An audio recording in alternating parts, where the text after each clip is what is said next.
being exposed to it. And, you know, I've been in combat for most of my life. I've seen the horrors of combat. I'm seeing the horrors of combat now in America.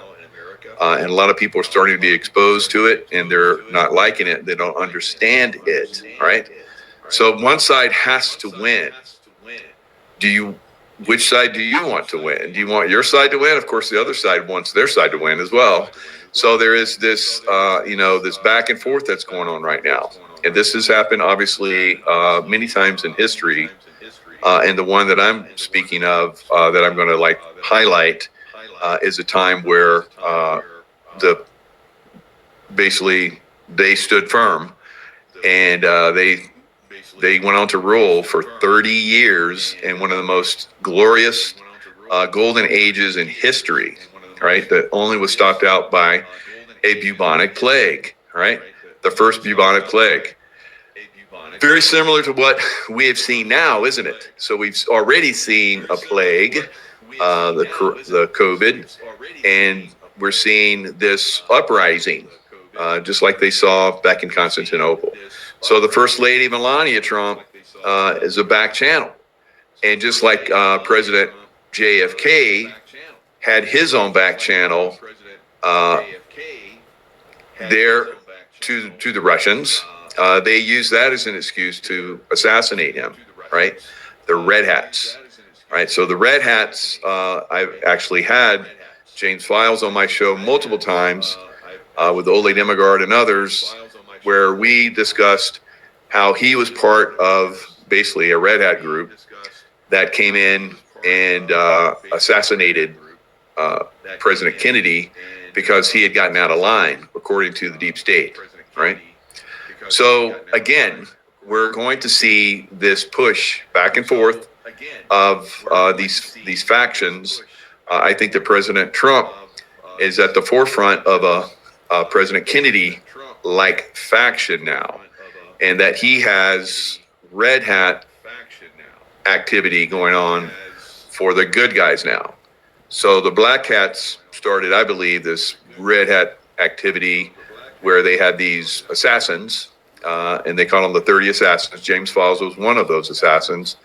And he talked about how there's this whole group, and they have these women. All right, so we've had lots of people come on and talk about this, about how there's women that are basically come in and give these guys or with these guys, right? Kind of like a Jeffrey Epstein type situation, and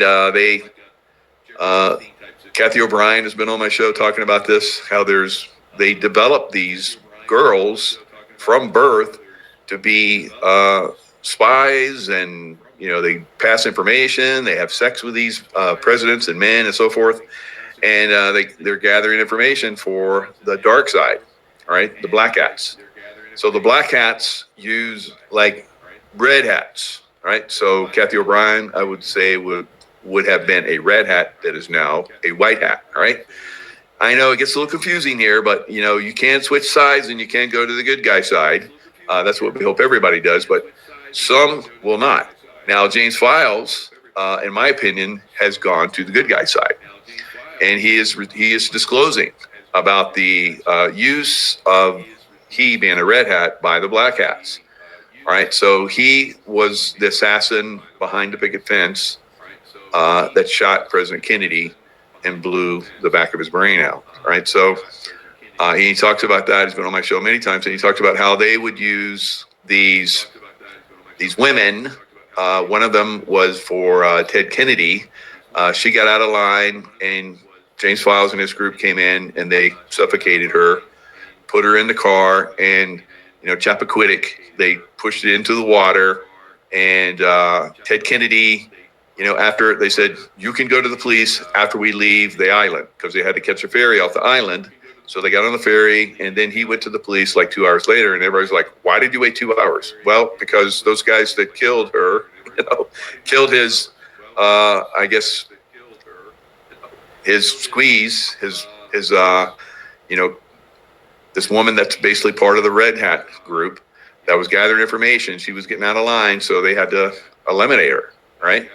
Kathy O'Brien was going to be eliminated, and she was saved. Her daughter was part of this process too. She rescued her daughter. So it's a red hat, black hat, white hat, red hat operations that are going on all over the place right now, right? So Melania Trump having a back channel to Putin, Russia, would have been grounds for the black hat, red hat operations to kill her, right? In the past. So that's where we're at. We're at a very, very interesting, inflection point in America, where one side is going to win decisively, right?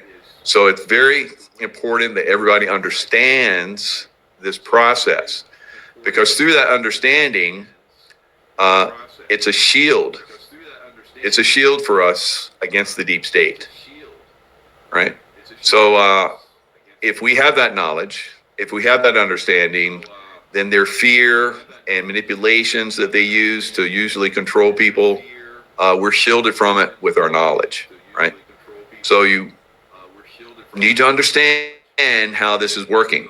So Melania Trump, back channel to Putin, leading to the return of Ukrainian children. So we're in a reveal of children being used by the deep state, the black hats, because they're innocent and they like to use them. They like to use that innocence because they're extremely bad. Right? I'm not going to go too deep into this. We've talked about adrenochrome and sacrifice and all this kind of stuff in other programs, and lots of stuff. But just understand that this is being exposed, and this is part of that process, right? It's a slow process to try and awaken as many people as possible. But at some point, in my opinion, you're going to have to do a Nika riot type situation. All right, so let's go a little bit further into history here, so that we can understand what Mike is talking about as far as like the Nika riots. So some of you, it's basically you're not that much into history, but history is very important, because you will repeat history if you fail to learn the lessons of history. So we have a history lesson that we're all up against right now, and we need to learn from it. Otherwise, we're going to repeat it in a negative way. So we want it to happen in a very positive way, like it did then. But if it doesn't happen, because it was right on the cusp, Justinian was ready to walk away. But I think it's Isadora was his wife, basically convinced them that it's better to be buried in your purple robes, which was the sign of royalty back then, than to run and live like a pauper or whatever. So it ended up being good. And that's what we're seeing right now with America. Are we going to just let them take over? Because we're right at that cusp, right? Or are we going to basically fight back, right? So there could be some issues. I think there's going to be issues in some cities. Like I've said, some cities are going to be destroyed. So what to know about the upcoming Kings protest? No Kings, right? So they're all about no Kings, which is ridiculous, because in a communist situation, the communists are the ones that are the kings, and they're worse than the other kings, right? So this is what these people don't understand, because they're brainwashed into believing that communism is the way to go. They believe that capitalism is a curse, and that anyone that believes in capitalism is bad. If it wasn't for capitalism, they wouldn't even exist, literally exist. So they don't realize that. They're brainwashed, and we have to resist these people, these brainwashed people, right? So it's possibly going to get ugly. All right. I don't think it's even started yet, guys, compared to what's going to be happening. So what to know about the upcoming No King protest? Demonstrations will once again take to the streets for No King's Day, a nationwide series of protests against the Trump administration. So that's not really against the Trump administration. It's against us that are conservative, that believe in families, that believe in good, like religion, Christianity, all the things that are like make everything great, I believe, they don't like that at all, right? And so we're bumping up against that. So while protests against President Trump have not been uncommon since his first term, No King's Day kicked off on June 14th. That was the Army's 250th anniversary military parade and also President Trump's 79th birthday. Right, so across the country, 2,000 No Kings protests are scheduled for next Saturday. 2,000, all right, according to a post from the Indivisible Project. So there are plans against major cities like Los Angeles, of course, Boston, of course, Washington, of course, Chicago, of course, Atlanta. All these are known. We know these are compromised cities and cities that I believe every one of these cities will be gone. Atlanta, New Orleans, Kansas City, Missouri. I don't know about that one, but in Bozeman, Montana, I don't believe that's going to go, but they're, going to basically protest there, maybe even riot. Planned protests stretch into Canada and as far south as Madrid, a town in Mexico. So October 18th, 7 days from today, next Saturday, there will be millions, as they say, of us rising again to show the world America has no kings and the power belongs to the people. All right. So these are communists. These are terrorists. And I think they need to be treated as such, guys. I think these people should be rounded up. Wherever they go to protest, they should be rounded up and thrown in jail. I'm just saying it, right? I'm just coming right out and saying it, right? It gets me in trouble, whatever. Somebody has to say it, and it needs to be done at some point. The sooner, the better, right? So that's pretty much what we're seeing upcoming.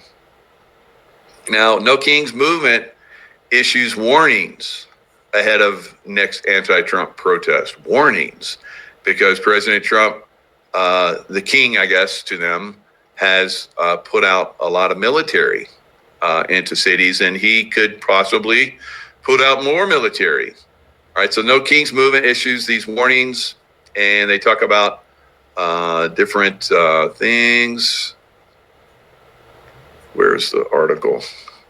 It disappeared. Look at that. It's like doesn't want to show. How about that? Huh. It's like, no, you cannot show us. Wow, how about that? Come on. Continue, whatever. All right.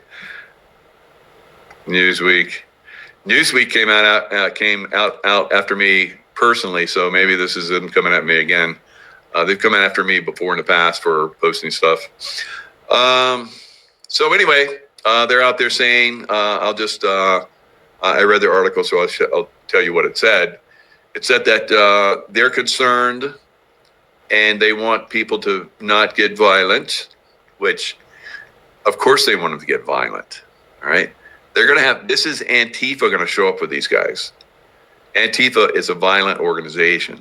They're the brown shirts of the Democrat Party. So they're going to use this as a way to come into these events and start riots, just like they did with the last protest we had. Not Rodney King, but the I Can't Breathe guy. Well, I can't think of his name right now. But anyway, they're basically going to do the same thing again. They're going to protest, and these protests that are coming are going to be even more violent than the ones we've seen in the past. So George Floyd, yes, thank you. Wolf Mother. So George Floyd riots were prelude to what is coming, right? So you know how violent they were, how they burned cities, how lots of people died. So will President Trump this time really crank down on them? He's got to do it. He's got to do it. And will his red hats make that happen? All right. So that's what I'm looking at. So the red hats are kind of like, they're dicey. They're dicey, right? But you have to have these guys ready in case things get out of hand. Because the black hats have their red hats, right? So we should have red hats, and I know that we do. I've seen their involvement. I don't know their group specifically, but I know they're in.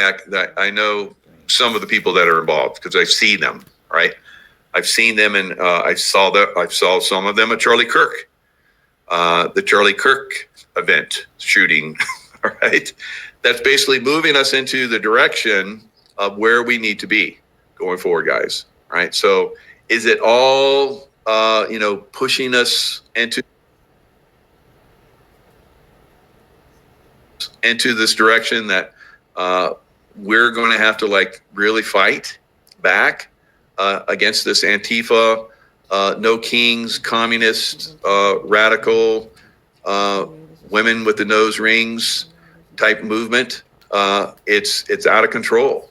It's out of control. And God, those women, when you bring that up, boy, do they blow up. And that's why I just said it.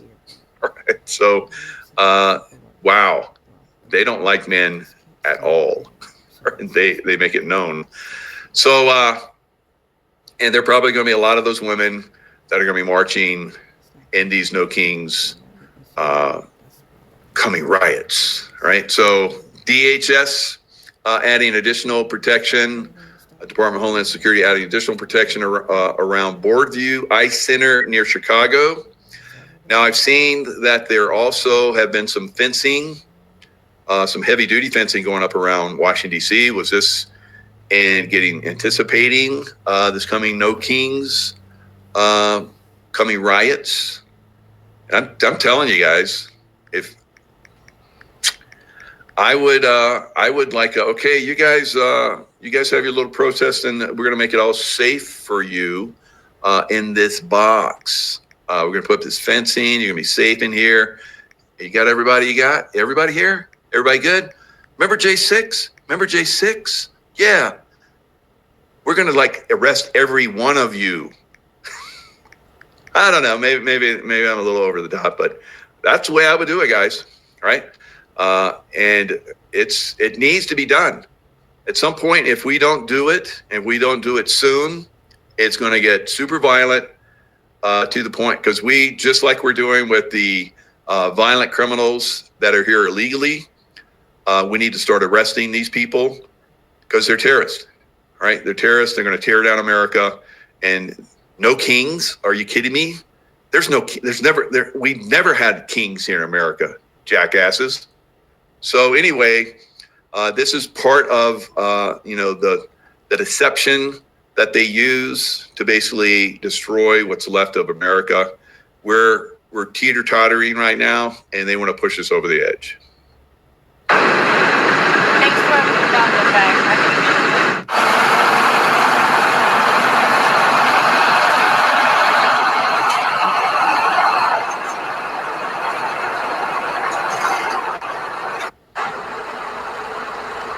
All right, so let's just put it in. They're getting ready. They're getting ready for the violence. Now, is it just for the No Kings event? No. They're going to have to build that wall, and that's going to be permanent until their No Kings movement is done. All right? The No Kings movement has been obliterated here in America.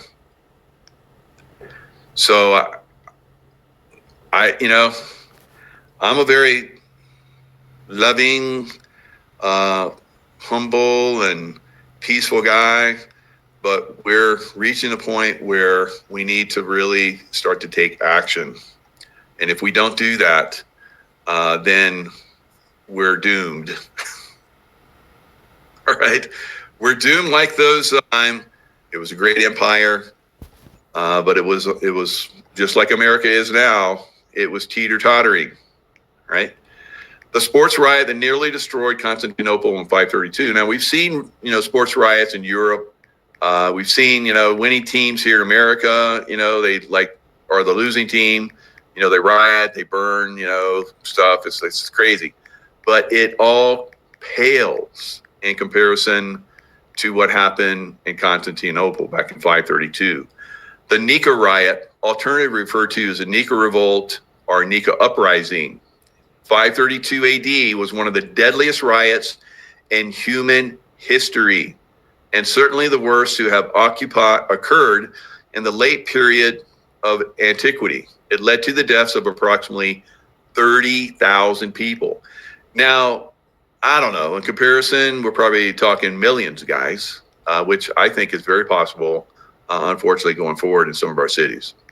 The riot occurred during the rule of Roman Emperor Justinian I and was largely instigated by the city's two major chariot racing teams. There was actually four. There was a Reds, there was a Whites, the Blues, and the Greens. But the Blues and the Greens were basically at each other. And so there had been problems before. And so now they teamed up. They teamed up and they're like, we hate our elite. We hate our king. Sound familiar? And so they're basically going to riot. They started rioting in the Hippodrome. Now, I've been to Constantinople. I've been to this area. For me, it brought back memories because I have been there in past lives. So it was pretty interesting to see it, see the palace. Justinian basically came out. So the Hippodrome was central to political and social life of Constantinople. Estimates regarding the Hippodrome's seating capacity range from 30 to 60,000. Due to its size and capacity for a large audience, it was an ideal place for the emperor to address the population. Kind of like, the Roman Colosseum, but this was even bigger. So you look at that, and it was magnificent. It was the biggest in history. So violence was not uncommonly spilled outside the Hippodrome into the streets after some of these events, kind of like what we still see throughout the world. All right. So violence after these events, people get all wound up, and whether they win or lose, they cause riots. It's crazy the way the human consciousness is, but it's still the same. It hasn't changed much, has it? I'm still not sure. And it's going to be a problem coming up. So it goes on to fall. So the cause of the Nika riot appear to have been a mixture of simmering political and social tension. Sound familiar? These came to a head at the Hippodrome, where the emperor was met with jeers and insults from the crowd. Sound familiar? All right. So the Blues and the Greens sought clemency because they'd done some crimes. And he's like, no, I'm not going to do that. So they started rioting. All right. Justinian refused, leading to dire consequences. The two rival factions, the Blues and the Greens, who had perpetually clashed, forged an uncommon alliance. In unison, the populace, like the the Antifa and BLM, with the leftist, that's pretty much what we're seeing right now, right? Uncommon alliance. So they, in unison, the populace began chanting Nika, signifying victory or conquer in Greek.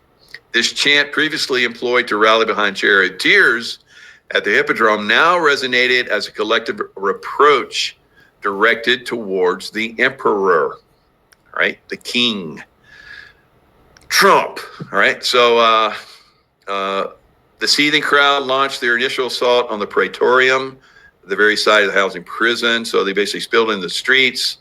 The emperor retreated into the Great Palace walls, and then they started burning, just like they did during George Floyd, just like they're going to do coming up again. Once again, it's going to reach this. It's going to reach this again, guys. It's going to happen again. All right. So as dawn broke on the following day, January 14th, so this was the chariot races were on the Ides of March, right? Or no, the Ides of, January, whatever it was. So anyway, Justinian reappeared at the Hippodrome, his last-ditch endeavor to quell the unrest. This time, the emperor yielded to the rioters and agreed to the ousting of the deeply unpopular prefect, John the Cappadocian, and Castor Tribonian from their positions. By now, however, the rioters were beyond reconciliation. So give them an inch, they want a yard, they want a mile, and give them another inch, they want another mile. So that's what has been going on, I believe. All right, we've been giving these people leeway and giving them what they want, thinking that they will be satisfied, but they want more, and they want more, and they want more, and they're going to take over, and it's going to destroy everything that America has worked for the last hundreds of years. All right. A great fire spread across the Capitol, engulfing several important buildings such as the Hagia Sophia and the Senate House. The Hagia Sophia, I've been there, unbelievable. During its time, it was it was impossible. No one could build what they built, but they did it, right? So unbelievable, still going there today. It's a magnificent building. The situation was made worse still by members of the Senate who opposed Justinian. Sound familiar? With the riots in full swing, they saw an opportunity to depose the emperor. So what we're seeing right now with the Senate, the Democrats in the Senate refusing to pass the bill, all right, for funding, the funding bill, and it's causing lots of problems. The Democrats didn't want to fund the military, their pay. All the Republicans did, but the Democrats didn't. So President Trump has promised that the military is going to get their pay. Very smart, right? So it ends up they chose somebody else. Hypatius was former Emperor Anastasius' son, I think, or nephew. And so they're like, he's going to be our ruler now. So they put him in Justinian's chair that he would be in. It would be like them going into the White House and going into the resolute desk. Were crushed. Now, this is where Empress Theodora came in. So, the women have done a really good job, over the last several years of, keeping things in line. So Theodora back then, came out and basically said, hey, royal purple makes a fine burial shroud. So we need to hold the line here. So Generals Belisarius and Mundus, with the leadership of the troops, tasking them with crushing the rioters at the Hippodrome. So they blocked off the Hippodrome, just like I think they should block off those protesters, right, and arrest them. But in this case, because they'd done incredibly evil things and they were very, unjust in many ways and needed to have justice served to them, they went in and slaughtered them, right? So they locked the doors, the soldiers and the generals went inside and they killed everybody, right? So the same Grand Chariot racing area that witnessed the inception of the Nika riot became the site of its brutal suppression. The soldiers effectively barricaded all exits and slaughtered those inside. When the day concluded, a staggering death toll of approximately 30,000 had accumulated. Justinian had the ringleaders and conspirators executed, among them his rival, Hypatius. He then secured his political positions and rebuilt Constantinople, thus ending one of the bloodiest sports riots in human history. All right. Quite fascinating story. And 6 days of riots and revolt ended. And after that, they didn't have any more chariot races. Right? So people got too wound up and too crazy. It took them 5 years to rebuild the Hippodrome, but I guess the chariot racing was the end of it. No more chariot racing. There were other spectator events that they had, but other than that, that was pretty much it. All right. So, like I said, Constantinople went on from that point for another 30 years, expanded the empire. It was bigger than anything that ever, the biggest empire ever in history. All right. And it was, like I said, a golden age for the Byzantine Empire. Now, remember, Constantine the Great basically left Rome and started Constantinople. because he saw that Rome was corrupt and child sacrifice and pedophilia, kind of like we're seeing today. All right, so he basically built Constantinople, and then 500 years later, or approximately 400 some odd years later, they had that crazy riot, right? So 300 or 400 years later. So kind of like, what we're seeing here in America, the same buildup.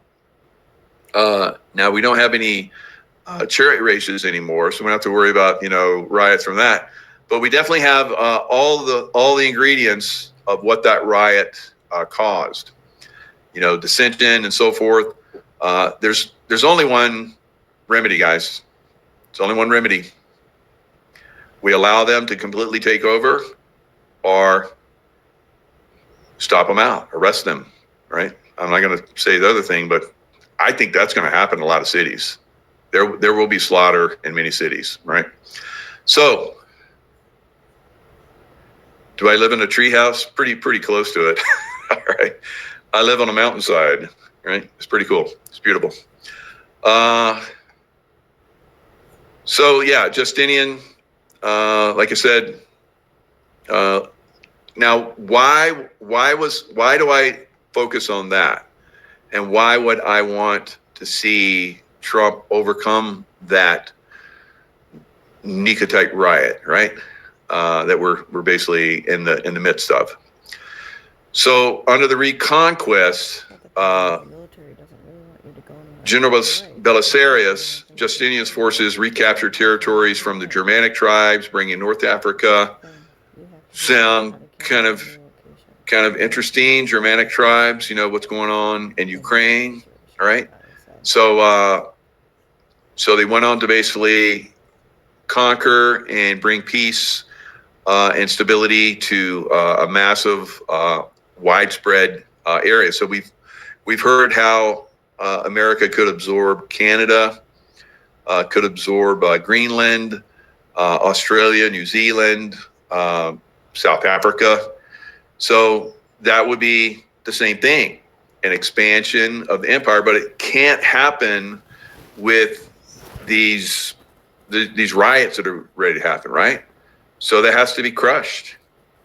That has to be crushed. And once that's crushed, once that's exterminated, and those people that are part of that are in prison or whatever, then we can move on and have a peaceful world. We will not have a peaceful world. We will continue to have these wars, rumors of wars, and on and on and on. And there will be very challenging. There will drain America, and there will destroy America. So legal reforms. So this could also be something that could come from this, I believe. Justinian is best known for his comprehensive legal code, the Corpus Juris Civilis, body of civil law, which consolidated centuries of Roman law, became a foundation for later Western law. So I think we're on the verge of reformulating the law because we're seeing how corrupt it is. And I think that's part of what's coming too. Religious policies. Justinian enforced religious uniformity, attempting to impose a single Christian faith throughout the empire. His religious zeal also led to the construction of the famous Hagia Sophia in Constantinople, like we talked about. Domestic reforms. So we have this Islamic. So being diverse is not our strength. It's never a strength and never has been throughout history.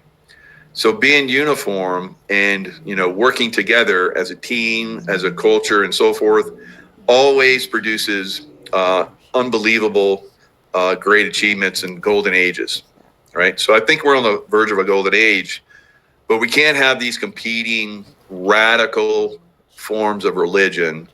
And Islam is not a radical form of religion, but the Islamists, the radical right wing of Islam is. The Sharia law and so forth. I fought that for almost half my life. It is not good, right? And to see that seeding itself into America, I find that very disturbing. That has to be cleaned up as well. So religious reforms, domestic reforms, Justinian reorganized the imperial government, increased government accountability. We're seeing that now, and worked to reduce corruption. We're seeing that now. And I believe he worked to reduce the government body as a whole, which Trump is also doing. Challenges and disasters. His reign also saw the destruction, like we talked about, Nika riots in 532, first documented outbreak of bubonic plague in the Mediterranean. Now, we've already seen that happen with the COVID, all right? So now I think that a lot of these plagues have been foisted on humanity by the deep state, guys, all right? Just like we know that they did COVID, and they did the COVID vaccination, and they do all the vaccinations. That's part of the deep state. That is something that has been part of a problem for humanity for a long time, right? So very, very interesting. I think you guys will agree how this all relates to what's going on now. Now, I want to take you into, so I big pictured you, right? So now we need to get down into the meat of some of this stuff. All right, some of the red hat, black hat, white hat stuff, right? So these different factions that are out there that are trying to move us, some in a positive direction and some obviously in a negative direction. Now I believe that Charlie Kirk, and I don't know how close I am to this, if there could be parts of this I'm accurate on, or if I'm completely off base. I don't think I know I'm not completely off base, but there are, because like I said, I've seen some of the actors on the ground, right? And I know those actors, right? And I know that they're part of probably red hat groups, right? Positive on the Charlie Kirk assassination. So now I think, just like with President Trump's assassination attempt, that was a captured operation. They were coming in to do something very negative, just like on 9/11, how they had put options on all of the airlines that flew into buildings or blew up in the Pentagon, or mysteriously crashed in fields with no aircraft real parts or anything, or bodies or whatever. So it's all set up. That's a deep state black hat operation. Black hat, red hat, right? The red hats, excuse me, the red hats that work for the black hats, right? So what we saw with on 9/11 was a total red hat, black hat operation, right? The red hats for the black hats. And they set up the demolitions and the thermite and, the imaging of planes crashing into buildings, which is completely false and fake, right? Now, a lot of people, they get stuck. They get stuck on like the person that supposedly died at Trump's event. They're like, well, what about it's like, it didn't happen, right? Like they said it, duh. All right, if he wasn't, shot, the whole thing is staged. Hello. So the same thing with 9/11. So now with President Trump's assassination, that was a red hat, white hat operation. Okay. So you need to start to make the distinction, right? So you have these secretive, militaristic intelligence groups, right? That work in the white hat favor. And you have the secretive CIA, whatever, FBI, right? Of course, the FBI is being taken back to a certain extent by Bongino and Kash Patel. So, but you have factions within it still, and they're trying to take those black hat, red hat factions out of there. So I see the CIA and the FBI as kind of like floating red hat groups, right? That can be used by either side. The red hats for the white hats are starting to really get activated and eliminating the black hat red hats, right? So I don't think it's that hard to see that now, because I'm going to continue this line, because you need to understand it. It's taken me, I've seen this for a long time. I've seen this my whole career. My whole career, I've seen these operations. And I basically, oh, okay, you're with that group, right? You're with that group. But you're working along with me, and I have to like work with you. Okay. And you're working with me to accomplish what the mission is of the CIA, or the mission is of the SEAL military, and so on and on. But there's these different factions, right? I've seen them throughout time.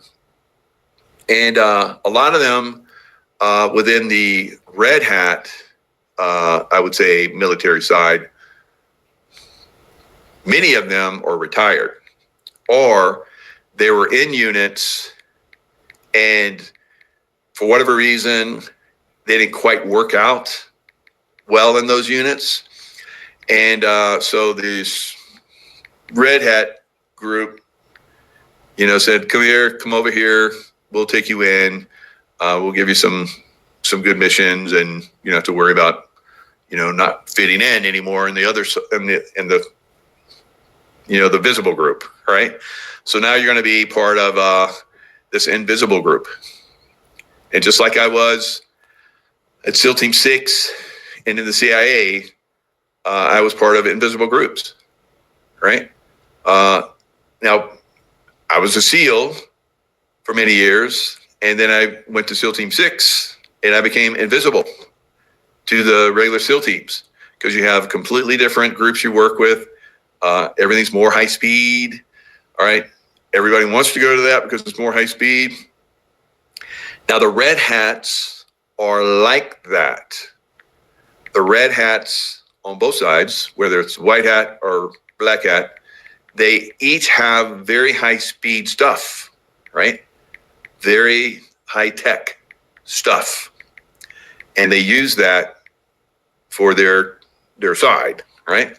To either take down people on one side or another, right?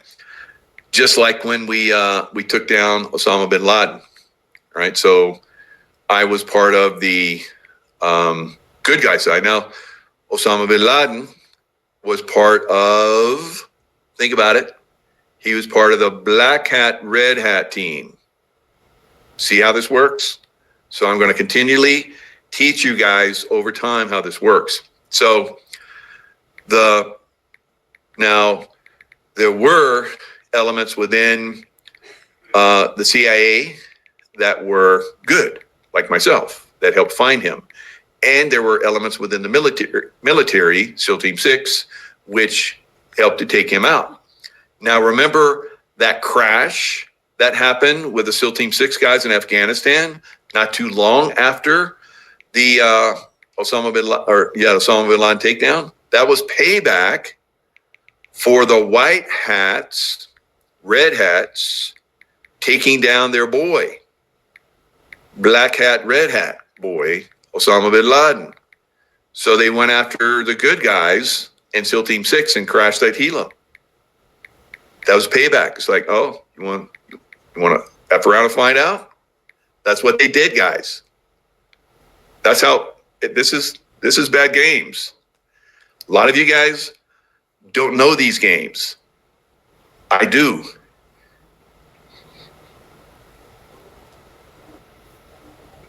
I'm trying to teach you.